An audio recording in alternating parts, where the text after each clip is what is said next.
time for another round of Brandy. Candid conversations over cocktails about all things brand. With your hosts, Reilly Newman and Scott Saunders, the brand developers behind Motif Brands. Welcome back to a special Halloween episode of Brandy. Okay, what do we do for Halloween? Well, we made a top 10 list of the worst branding and marketing blunders.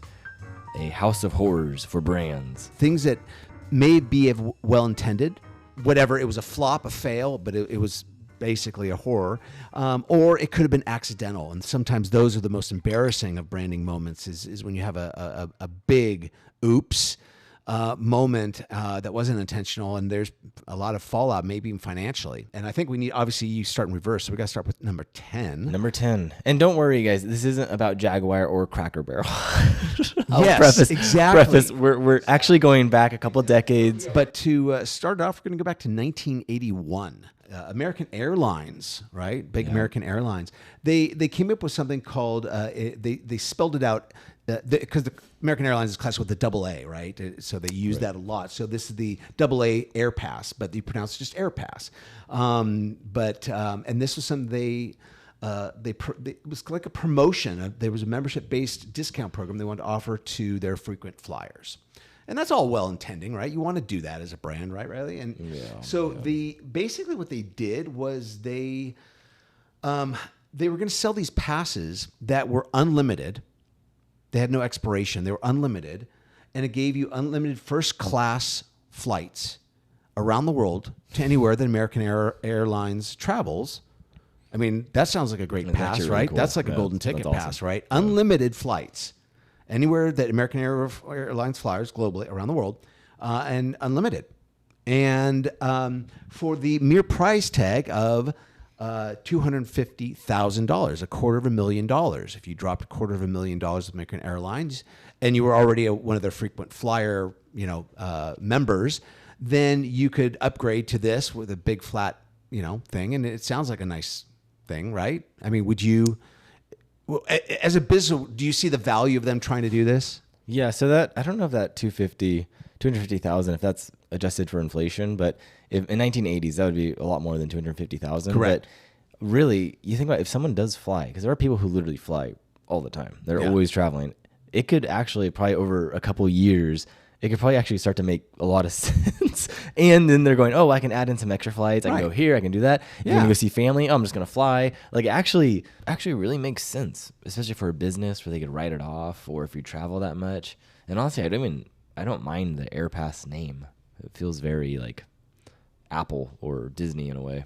They ended up selling a lot more than they ever intended to. And then when they realized the mistake and tried to cancel, they tried to backpedal and try to cancel memberships. They were threatened by a lot of lawsuits, because you think about it, you got people back then that were dropping that kind of money back then, $250,000 in 1981. Dropping that kind of cash, they probably had expensive lawyers at their disposal that if they were, no, this is what you promised, this is what we paid for. And so they have been, ever since then, they have been they've been regretting that. That's been the most expensive mistake that American Airlines has made to date. Those people are still flying. Exactly. In fact, this one guy he bought it in 1987 and used it for the last 25 years. And he has flown 1,100 times around the world, like 500 flights to London, 500 flights to San Francisco, 500 flights to Los Angeles, Paris, Hong Kong. That's a lot of peanuts. There's a lot of peanuts and little sodas that he's and probably. If it wasn't transferable, and if you had a lot of people that were older then hopefully their memberships have died off because they would have been non-transferable. Yeah, and speaking of non-transferable, let's look at the next one, number 9. I think this is our oldest entry. We're talking about the 1960s, and with a brand that's fairly popular, the Gerber, right? Gerber baby food. Yeah, classic. So in the 1960s, Gerber began selling their jars of baby food in Africa. And they just rolled out with their normal packaging like they do. but then have the language translations on the label. Well, the thing that they didn't take into account is that because most parts of Africa at this time in particular, but even like where whole regions like Ethiopia and stuff, they have such a high illiteracy rate that African food packaging is done differently, where any imagery that is on the food label communicates what is inside the food packaging, because most people can't in those regions can't read the labels. So they naturally always just have a picture of whatever it is. And so Gerber was rolling out with jars of baby food in their classic iconic label with a cute little illustration of a baby, little baby. And so it was immediately like huge mistake. And that's even like, especially when brands go global, it's like you got to consider where you're actually being sold in that context. Social of context. Of culture, yeah, social. Absolutely. But I would even say even on like a local level too, within states, you can think the same thing. And now our next one's actually a little different on the marketing side. This was a Honda dealership in Roswell. In 2005, they were doing kind of it's like Wonka gone wrong, where they're trying to do exactly. Oh my gosh, yeah, they're trying to send nightmare out, from Willy Wonka's Chocolate Factory. They're trying to send out 30,000 little scratchers in the mail to people, and then potential customers, right? Because they're always those places, dealerships are always mailing stuff out. It's a lot of junk mail. But anyways, they're going to send out these scratchers, and then one lucky individual gets one that actually has $1,000 tied $1,000 grand prize on one of these scratchers out of 30,000 that went out. Except they essentially printed every single one of the 30,000 scratchers to result in 1,000. Yeah, so they sent out 30,000 $1,000 winners, which amounts to $30 million. So what they did in return that makes it even. This adds it from a horror moment to really a comedy. So then they sent out 30,000 $5 Walmart gift cards. Yeah. So you do a scratch, you think that you just won $1,000. That's what they said, right? That's the whole promotion. And then instead, when you go to claim it, they come back and send you a $5 Walmart gift card. Yeah. The brand association wasn't the best choice. No. I mean, but in all fairness, that was a $250,000 expense, Yeah. 30,000 at $5 a pop. So that, they went from, being 30 million in the hole to $250,000 in hole. And you'll see the pattern through these. It is like a series of unfortunate events where you do have, none of it's malicious, none of it's on purpose. Yeah. It's all has good intentions. It's stuff. It's either like you're not reading the room, you're not taking a step back, you're not looking at it from a different angle, you're not putting context to it, right? Because our next one is really, unfortunately, one of those where they just weren't thinking, I think, in the phrasing. This is number 7, right? And this goes back to 1979. So I guess there's a company called AIDS, AYDS. Okay, I don't know what that acronym stands for, but the company was AYDS, and they were in the diet marketing, like candy. Diet products. So what they would sell is like these appetite suppressant lozenges, candies. So they would suppress your diet, and they were very popular in the 70s. But then leading into the 80s, there was culturally something else going on at the time, and that was the AIDS epidemic. You may have heard of it. And one of the symptoms, unfortunately, with earlier on with getting AIDS is that you'd lose weight really fast. Right, yeah. And it was unfortunate, but that was at the time. At the same time all this is unfolding in American culture, really. They ran with an ad campaign that basically the main headline just said, "Lose weight deliciously with the help of AIDS." Of course, obviously spelled AYDS, but when read, it still is the same. And so that was one of those, kind of a squeamish foot in the mouth. I mean, it wasn't a complete faux pas, but just very kind of not really sensitive to what's going on at the time. No. So that was number 7. Number 6. Number 6 is good old Target with their Father's Day cards in 2018. They had a bunch of Father's Day cards that rolled out, as they do with most holidays. And most of them, it's not like Target makes their own cards, but they obviously source out, and there's a card buyer probably for corporate, and okay, we're going to stock for every holiday. Here's all the cards. I hate buying cards. I think it's the most ridiculous thing. They're like $6 or $7 now. It's like, why would you buy a card? I do like that. And as I'm getting older, I'm realizing that the way cards are getting more and more expensive too. Like I've thought of like, because my grandparents used to do it. They would find the perfect anniversary card or the perfect birthday card for their spouse, their loved one, write a really cute sentiment inside, and they would just re-give it every year. That works. They'd take it back after they'd given it, and they would re-give it, and because the message is still true, and they're saving and scrimping, and Anyway, unfortunately, the message on the Target Father's Day card. So they had a bunch of cards that were all Father's Day, showing guys with their families, with their kids. This is 2018. 2018. And a lot of these were Caucasian men depicted on these cards. Well, it's couples. Like it's couples, Father's Day guys, couples, whatever. But it was Dad by the barbecue. Oh, ha, ha. Yeah. Like all the cliches. And then they needed to diversify it. So they threw in the token African-American card.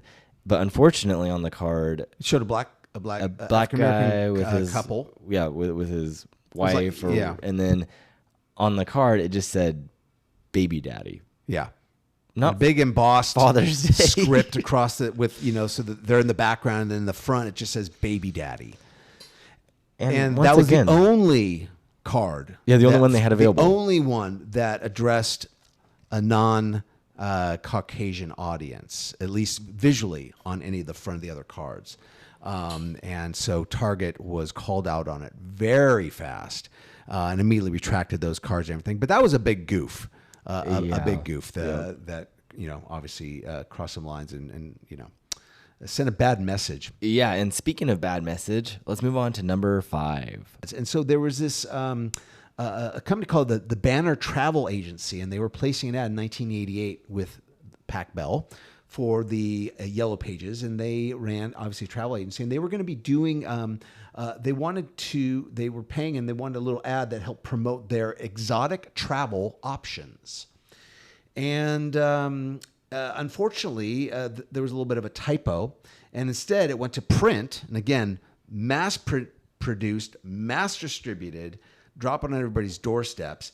Their ad basically promoted the erotic travel options. Now, this for the Banner Travel Agency, this was huge because they lost about 80% of their business because most of their clientele were retired seniors. We don't want that. That's who they year round, their cruises, whatever it was. So when they run, really an ad promoting their erotic travel options, they lost a lot of business off that. And what was funny, to put a little comedic twist, is Pacific Bell to make up for their error, their goof. They were going to waive the $230 a month advertising fee. And they later, unfortunately, had to settle for a $10 million suit that was filed years down the road. But yes, so those erotic travel options.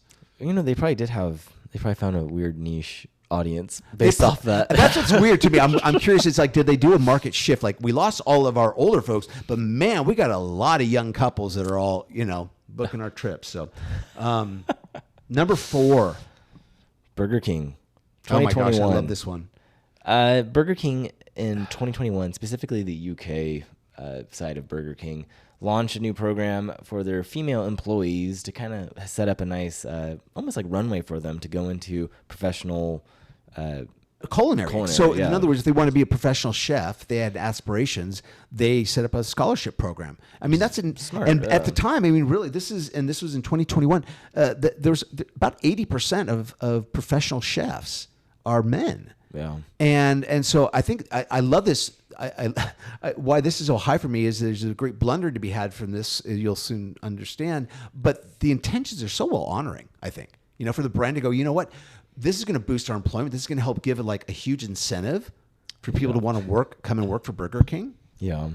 Because we'll pay their way if they're female to go on and do this. And so for International Women's Day. And like Scott said, it does set up a nice runway because it's like you're going to get higher caliber employees who are actually more culinary minded. They want this track for their life. Yeah, they'll work at Burger King for a bit and then they'll go on to this, and it's like, that's awesome. So they announced the program on social media and all over the place, and the headline simply read, women belong in the kitchen.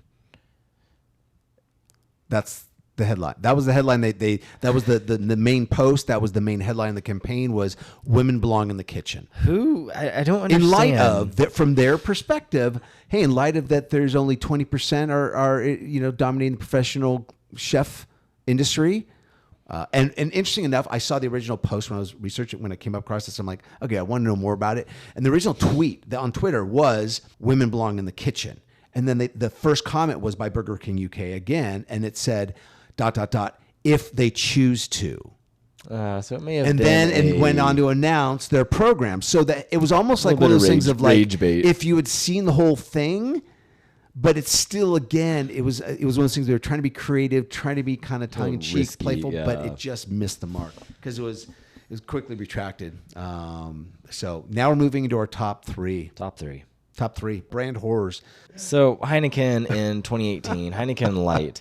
They had a commercial that simply the bartender slides a beer. Well, so it starts off with he's at a bar and he picks up binoculars and for some reason is looking around. I didn't understand that far right, down through these binoculars, and he spies, and it looks like almost like it's like an outdoor, like rooftop bar where there's a big long, like big areas, right? Not a pool, but there's big.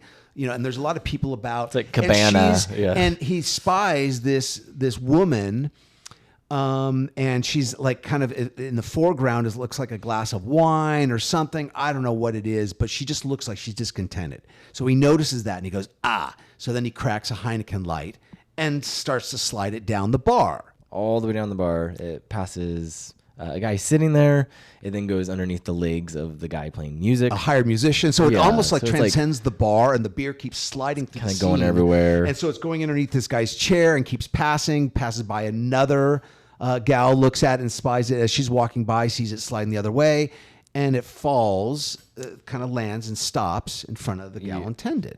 Right. And then she kind of looks at it and she's like relieved or whatever. The simple caption of sometimes lighter is better. And when you kind of rewatch the when ad, you really pay attention to the commercial, the three people that it bypassed were of dark-skinned color. So the first guy was an African-American guy. There was a jazz player, your typical older African-American gentleman on a jazz guitar that's sliding underneath him. And then there's a kind of almost looked like an African-American model that was walking by. So it starts off and you pass three people of color and it falls and lands on the Caucasian woman who was the object of the ad. And the wine drinker. Sometimes lighter is better. Yeah. So it was definitely a foot in the mouth. Huge mistake. And that's what's funny about these. Is sometimes I feel like it's like how many eyeballs are actually looking these things over or even going, does this optically look a certain way? Even though it may not be, again, it's not their intention. I highly doubt any of this had the intention of no, there was no intention to be thing or anything like that. But then at some point you have to go, just step back and take a look at it and be like, no, we can't. We can't say that. We can't look at what we're implying. And so that was a huge mistake for Heineken. Yeah, that was a little bit of a. Sometimes mistakes, Reilly, can be everlasting and can never go away and could possibly always haunt you. And that leads us into our number 2 brand horror, and that would be the Mighty Golden Arches, right? McDonald's in 2012, which is actually This is kind of that's pretty far back for this. It's far back, but you think about where social media was back in there, because this was a social media campaign move that the big Mickey D's was doing. This was back when the MCD was their kind of moniker. It was like Mickey D's this, Mickey D's that. Right. They started and we talk about, with our branding, we're always talking about brand experience, right? I mean, that's part of it. And creating experience, creating moments with your customers, ones that they'll be wanting to share. It's an admirable thing for a brand to want to do, right? Right. So then McDonald's, especially in this time, 2011, 2012, you had a lot of companies trying to use hashtags, because hashtags were a new way to categorize and get trending. Really blowing all up. these things. 13 so years then, ago. Of course, they wanted to roll out, Hashtag Mick D stories. It was the Mickey D story. So it was capital M, small c, capital D for Mickey D, and then capital Stories. Wait, but first, this is someone who is illiterate when it comes to hashtags, because a hashtag, you don't capitalize things. That's like when boomers were trying to do hashtags, they would think that the capitalization would work. It was Mickey D Stories, and the campaign was encouraging people to share their great heartfelt moments that they have with McDonald's. 'Cause we all have those, right? Whether it's so many of those, some quarter pounder with cheese, and you're sitting in the park, right, or whatever. Your kids are dunking their nuggets, and you're taking a picture and Mickey D Stories, whatever. Tell your story. Who would ever do that though? Well, a lot of people did, but just not in the way that McDonald's wanted them to, right, Reilly? So then they try to start this movement. Oh, you can see it in the boardroom. Oh, we'll do this hashtag, these things called hashtags. People start posting their things. We'll start this whole movement. We'll become viral.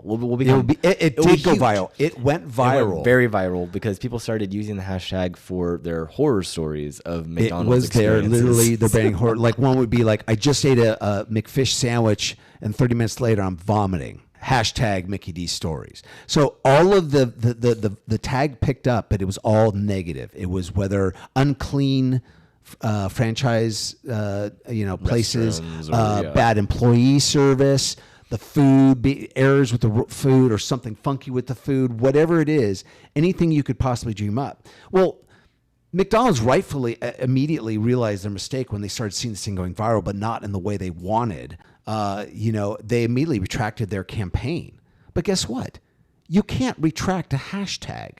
Yeah, the thing's ever. Yeah. McDonald's can't pay Meta to remove so that you can never use a hashtag that is Mickey D Stories. Only the government can do that. Gadoosh. That long ago, and that was 13 years ago. So the fallout, that's one of those ultimate horrors, because usually with something you can reprint, remove the product from the shelf, but something like a social media trying to go viral or creating a hashtag that to help your brand could turn out differently. This one is etched in the everlasting stone of the internet. Yes. And it's evergreen. The internet is evergreen, so we could keep going. Okay, speaking of green... that was a great, that wasn't planned. That leads us into our number one top brand horror story. And this was very recent. This was just last year, 2024. Well, and first off, this is totally one of those ones where you can imagine the person lying in bed in a cold sweat, staring at the ceiling, and their stomach just churning because it's like, oh my gosh, like this happened. So, when Mattel teamed up with Barbie with Wicked. When the Barbie movie blew up, right? Barbie blew up, all super huge. So it had tons of momentum. They started doing collabs because everyone's copying Lego now with the collaboration thing on the toy side. But so they team up with Wicked, the movie, because part one came out, and they're running everything. If you went to Target, you only saw Wicked. Even right now, if you go into Target, because of the Wicked's second movie come back, the follow-up, that part two is coming dropping back in around. theaters. And so they just merchandise the heck out of that thing. And everything was Wicked, everything. And so they're selling these Barbies and Wicked Barbies, custom, Wicked themed packaging, everything about it. Were the Barbies themselves the characters was just your standard Barbie, but in Wicked? No, it was Alphabet. Okay, yeah. Okay, so I think I actually bought one of these for my daughters, not for me. And all the information's on the cross box. Promotion. It's all about cross promotion, right? It's all on there.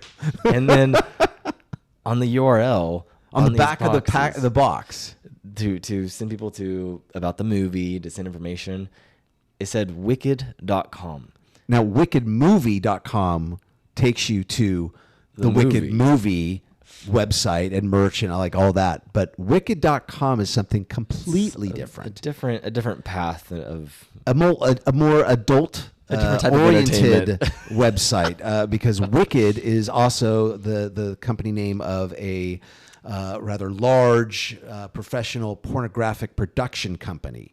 And so wicked.com takes you someplace that most Barbie owning patrons should never go to.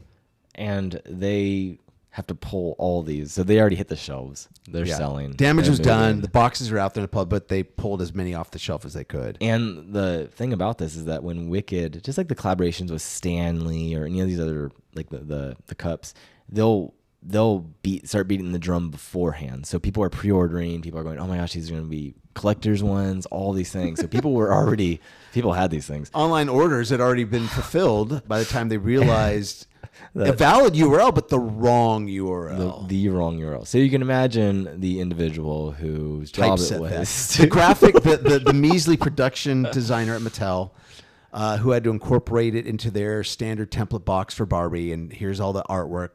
Some